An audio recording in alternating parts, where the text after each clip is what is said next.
आप देख रहे हैं जीरो न्यूज। नमस्कार, जीरो न्यूज में आपका स्वागत है। आज के खास स्टेटमेंट पे हम बात करेंगे एक बोल्ड स्टेटमेंट के बारे में जो राज्यसभा में सुनाया गया।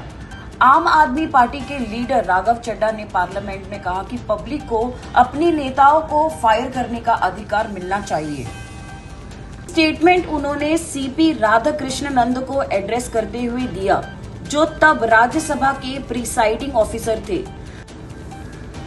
राघव चड्ढा का कहना था कि अगर कोई चुना हुआ नेता अपनी ड्यूटी ठीक से नहीं निभाता या पब्लिक की उम्मीद पर खड़ा नहीं उतरता तो सिर्फ अगले इलेक्शन तक का वेट करना ही समाधान नहीं है। उन्होंने पार्लियामेंट में हाईलाइट किया कि लोकतंत्र सिर्फ वोट लेने का नाम ही नहीं बल्कि अकाउंटेबल और जवाबदारी का भी नाम है। इसीलिए उन्होंने राइट टू रिकॉल जैसे सिस्टम का जिक्र किया, जैसे कि आप सुन सकते हो।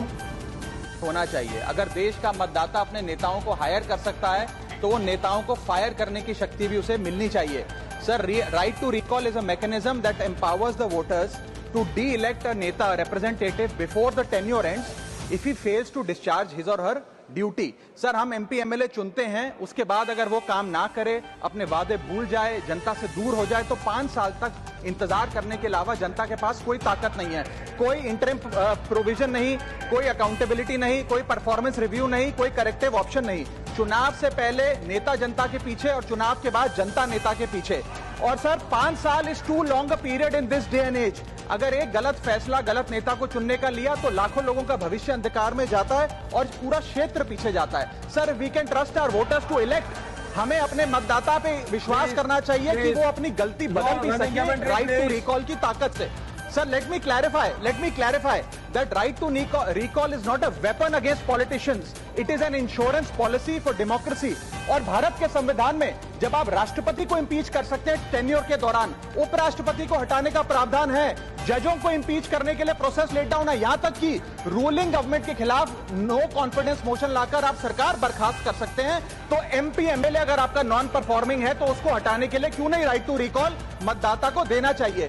दुनिया की 24 से ज्यादा डेमोक्रेसीज में राइट टू रिकॉल का मैकेनिज्म लागू है, जिसमें यूएस, कनाडा, स्विट्जरलैंड जैसे देश है। जिससे लोग बीच टर्म्स में भी अपने लीडर को रिप्लेस कर सकते हैं अगर उनका परफॉर्मेंस खराब हो। राघव चड्ढा ने यह भी कहा कि स्ट्रॉन्ग वही लोकतंत्र होता है जहां पावर सिर्फ जीतने तक ना हो बल्कि रिप्रेजेंटेटिव लगातार पब्लिक के लिए रिस्पॉन्सिबल रहे। उनका पॉइंट था कि लोकतंत्र का असली स्पिरिट और जज्बा तभी जिंदा रहेगा जब लोगों का ट्रस्ट और भागीदारी रियल हो। इस स्टेटमेंट के बाद पॉलिटिकल सर्कल और सोशल मीडिया पर मिक्स रिएक्शन देखने को मिल रहा है। कुछ लोग इसे लोकतंत्र रिफॉर्म और पब्लिक एम्पावरमेंट का स्टेप बोल रहे हैं, जबकि कुछ लोग प्रैक्टिकल चुनौतियां और दुरुपयोग के पॉइंट ऑफ व्यू से डिस्कस कर रहे हैं। अब ये इशू एक राष्ट्रीय चर्चा का हिस्सा बन गया है, जब देश भर के मीडिया और नागरिकों की भागीदारी पर डिबेट कर रही है। तो दोस्तों, राघव चड्ढा का स्टेटमेंट ये सिर्फ एक राय नहीं बल्कि एक ऐसा तंत्र सुधार की तरफ इशारा है जैसे अकाउंटेबल और पब्लिक कंट्रोल को स्ट्रॉन्ग बनाया जा सके। हम देखते हैं कि आगे इस पर पॉलिटिकल डिबेट कैसे डेवलप होता है। तो दोस्तों, आपकी क्या राय इस खबर को लेके हमें जरूर बताइए और ऐसे ही खबरों के लिए जुड़े रहिए रिपोर्टर नेहा जायसवाल के साथ। आप देख रहे हैं जीरो न्यूज।